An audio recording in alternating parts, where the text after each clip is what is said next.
सबसे पहले तो तुम ये समझो कि तनाव होता क्या है। जब भी कोई व्यक्ति कोई काम कर रहा होता है लेकिन उसका मन कहीं दूर भटक रहा होता है, कल्पनाओं में होता है, तो उसके शरीर और मन के बीच एक दूरी पैदा हो जाती है। यह दूरी जितनी अधिक होगी, व्यक्ति उतनी ही ज्यादा बेहोशी की अवस्था में होता है और शरीर व मन के बीच की इसी दूरी, इसी खिंचाव को तनाव कहा जाता है।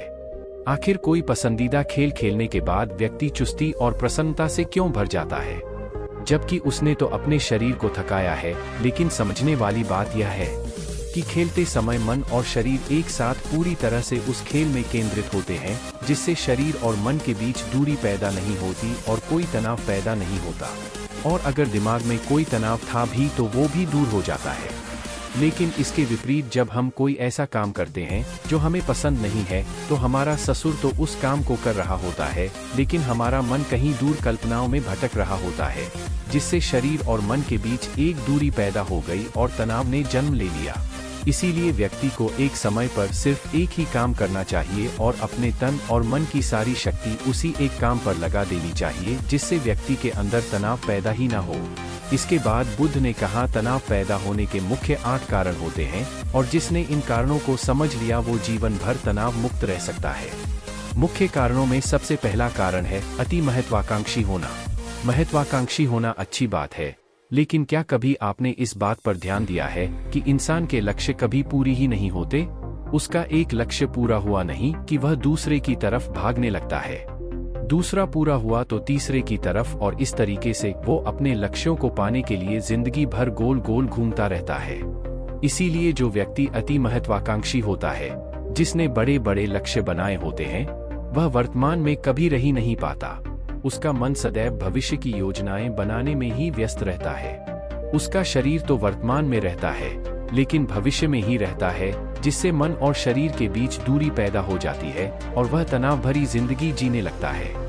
बुद्ध के मुंह से यह बात सुन उस लड़के ने कहा, बुद्ध, तो फिर इसका मतलब है कि हमें लक्ष्य नहीं बनानी चाहिए, क्योंकि लक्ष्य बनाना भी तो महत्वाकांक्षा ही है।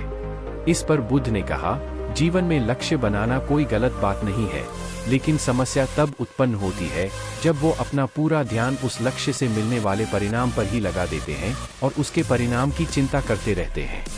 व्यक्ति को वर्तमान में जीना आना चाहिए। आप लक्ष्य बनाइए और उस लक्ष्य की प्राप्ति के लिए कड़ी मेहनत करिए, लेकिन साथ ही साथ आपको इस बात का भी ज्ञान होना चाहिए कि आप अभी वर्तमान में काम करना हमें पसंद ही नहीं है, सत्य है, जिसका में हमारी रुचि ही नहीं है, उस काम में हमारा मन लग ही नहीं पाएगा।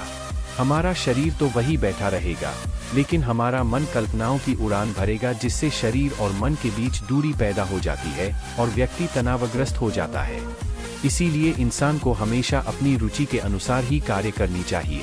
अगर व्यक्ति ने ये पता कर लिया कि उसे कौन सा काम करना पसंद है और वो उसी काम को अपने जीवन का लक्ष्य बना लेता है, तो फिर वो काम उसके लिए काम नहीं बल्कि खेल बन जाता है। फिर बुद्ध ने कहा, तनाव का चौथा कारण होता है किसी दूसरे से अच्छा रखना। बुद्ध ने उस व्यक्ति की ओर इशारा करते हुए कहा, एक पिता होने के नाते तुम्हारी अपने पुत्र से बहुत सी अपेक्षाएं होंगी कि तुम्हारा पुत्र एक बहुत ही कामयाब इंसान बने, तुम्हारा नाम रोशन करे, जैसा तुम चाहते हो उस तरह का जीवन जिए, तुम्हारी हर बात मानी। लेकिन क्या आज तक कभी किसी की सारी अपेक्षाएं पूरी हुई है? जब भी कोई व्यक्ति किसी दूसरे से कोई अपेक्षा रखने लगता है तो वो अनजाने में अपने लिए तनाव पैदा करने लगता है। जरा सोचो कि अगर तुम्हारा बेटा तुम्हारे अनुसार काम नहीं कर रहा और वो नहीं बन पा रहा जो तुम उसे बनाना चाहते हो, तो निश्चित रूप से तुम्हारे दिमाग को तनाव पकड़ लेगा। तुम तनाव से भरा जीवन जीना शुरू कर दोगे और इस तनाव के बस में आकर तुम ऐसा व्यवहार करोगे, ऐसी बातें करोगे कि तुम्हारा अपने पुत्र के साथ संबंध और भी खराब होता चला जाएगा। इसीलिए व्यक्ति को जितना हो सके उतनी कम अपेक्षाएं दूसरों से रखनी चाहिए और अगर पूरी तरह से तनाव मुक्त रहना है तो दूसरों से अपेक्षा रखना ही बंद कर दो। इसके बाद बुद्ध ने कहा कि शारीरिक कष्ट भी इंसान के तनाव का एक कारण होता है। जब व्यक्ति किसी शारीरिक पीड़ा से गुजर रहा होता है तो उसका पूरा ध्यान बस अपने उस शारीरिक दर्द पर होता है और वो पूरे दिन बस उसी के बारे में सोचता रहता है, जिससे उसका मन दुख के विचारों से भर जाता है और ऐसी स्थिति में व्यक्ति तनावग्रस्त रहने लगता है। यह सुन उस व्यक्ति ने कहा कि हे बुद्ध, शारीरिक दुख तो किसी भी व्यक्ति को हो सकता है, तो फिर क्या हुआ? व्यक्ति जीवन भर तनाव में ही जिएगा। इसका जवाब देते हुए बुद्ध ने कहा कि इंसान को ये बात समझनी चाहिए कि हमारा जीवन दुखों का आधार है। जैसे जैसे हमारा जीवन आगे बढ़ता है, इसमें दुख आते हैं, बीमारियां आती है और फिर अंत में मृत्यु भी आती है। तो बीमारियां इंसान के जीवन का अभिन्न अंग है, कोई इनसे बच नहीं सकता। बस किसी किसी के जीवन में ये समय से पहले आ जाती है तो किसी के बाद में पढ़ाती सबको है। जब इंसान का मन इस बात को अच्छे से समझ लेगा तो फिर वह अपनी बीमारी के बारे में सोच सोच कर ज्यादा तनाव नहीं लेगा, क्योंकि यह हमारे जीवन का अभिन्न हिस्सा है और इसके लिए व्यक्ति को शारीरिक रूप से भी अभ्यास करते रहना चाहिए। अपने जीवन में व्यायाम और स्वस्थ जीवन शैली को भी जगह देनी चाहिए ताकि उसका शरीर लंबे समय तक निरोगी रहकर सही से काम कर सके। तनाव का अगला कारण होता है अपनी योजनाओं को समझने के लिए समय न देना।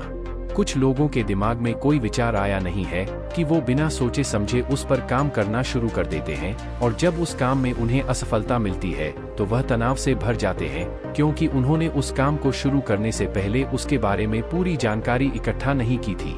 इंसान को कोई भी काम शुरू करने से पहले उसके अच्छे और बुरे परिणामों के बारे में ठीक से सोच विचार कर लेना चाहिए। इंसान को इस बारे में भी सोच लेना चाहिए कि अगर ये योजना सफल नहीं हुई तो फिर इसके बाद मैं क्या करूंगा। इसलिए व्यक्ति को अपनी योजनाओं को ठीक से समझने के लिए पूरा समय देना चाहिए ताकि बाद में उस योजना की वजह से तनाव पैदा ना हो। तनाव का सातवां सबसे बड़ा कारण होता है टालमटोल करना, आज के काम को कल पर टालना। आप लोगों ने ये कहावत तो सुनी होगी कि आलसी इंसान के शरीर का सबसे बड़ा शत्रु है। इंसान आलस्य की वजह से आज के काम को कल के लिए टाल देता है और फिर काम को टालना उसकी आदत बन जाती है। काम को कल पर टालने वाले व्यक्ति का काम कभी भी समय पर पूरा नहीं हो पाता और अगर किसी तरह से पूरा हो भी जाता है तो वह उतना अच्छा नहीं हो पाता जितना अच्छा उसे किया जा सकता था और फिर यह बात व्यक्ति के अंदर तनाव पैदा करती है। लेकिन काम को टालना या काम को एकदम अंत समय पर करना एक आदत है, इसीलिए व्यक्ति ना चाहते हुए भी बार बार अपनी इस आदत का शिकार बन जाता है और काम को टालता रहता है और फिर जब काम की समय सीमा पास आ जाती है तो वह तनाव से भरकर काम को पूरा करने का प्रयास करता है। इसीलिए तनाव मुक्त रहने के लिए व्यक्ति को काम को टालने की आदत छोड़नी पड़ेगी और यह तभी संभव है जब व्यक्ति काम को समय से पहले खत्म करने का निश्चय करे। सबसे आखिरी और सबसे प्रमुख कारण जो तनाव का होता है वो है ज्यादा सोचना। लगातार सोचते रहना भी एक बीमारी है और यह उस व्यक्ति में सबसे ज्यादा पाई जाती है जो कपोल कल्पनाएं करता है, जो अतीत की घटनाओं और भविष्य की बातों के बारे में सोचता रहता है, जो बेवजह के अनुमान लगाता रहता है। इसीलिए व्यक्ति को ज्यादा सोचने की आदत पर लगाम लगाना चाहिए। इसके लिए जितना हो सके खुद को काम में व्यस्त रखना चाहिए और हर दिन ध्यान का अभ्यास करने को अपने जीवन का हिस्सा बना लेना चाहिए।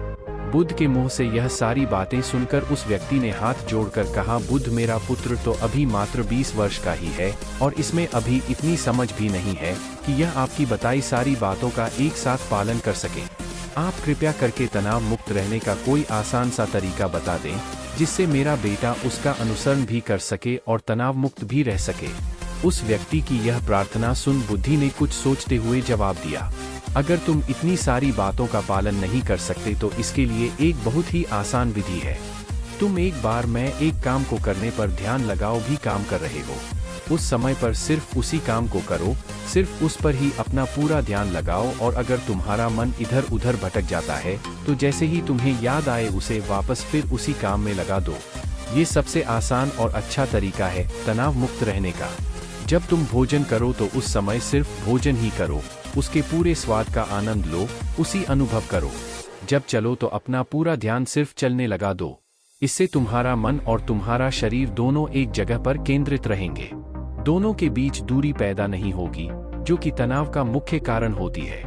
दोस्तों, आज की युवा पीढ़ी एक ही समय पर दो दो तीन तीन काम करने के आदी हो चुकी है, जैसे फोन पर बात करते हुए गाड़ी चलाना, खाना खाते हुए टीवी देखना, ये फोन चलाना और फिर इनकी शिकायत रहती है कि मैं तनाव में जी रहा हूँ, मेरा मन शांत रहता है, मैं चिड़चिड़ा सा हो गया हूँ। जब कोई व्यक्ति एक ही समय पर तीन तीन काम करेगा तो तनाव पैदा होना तो स्वाभाविक है, क्योंकि दिमाग तो एक समय पर पूरा ध्यान लगाकर सिर्फ एक ही काम कर सकता है। पूर्ण रूप से एक ही समय पर दो कामों पर ध्यान कभी नहीं लग